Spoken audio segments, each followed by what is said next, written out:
This is the final game of the Open Invitational Basketball Tournament 2026 dito sa Tabon-Tabon, Leyte.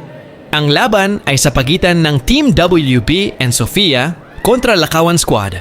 Bago pa man nagsimula ang laro, halos lahat nagsasabi na this is not a match. Bakit? Dahil kilala ang Team WB and Sofia bilang isa sa pinakamalakas at pinakamagaling na koponan.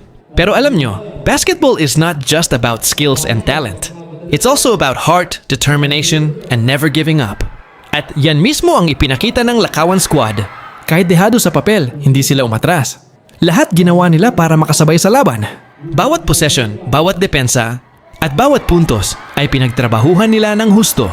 May mga pagkakataon pang nagkaroon ng konting lambingan at asaran sa loob ng court dahil sa matinding kagustuhang manalo.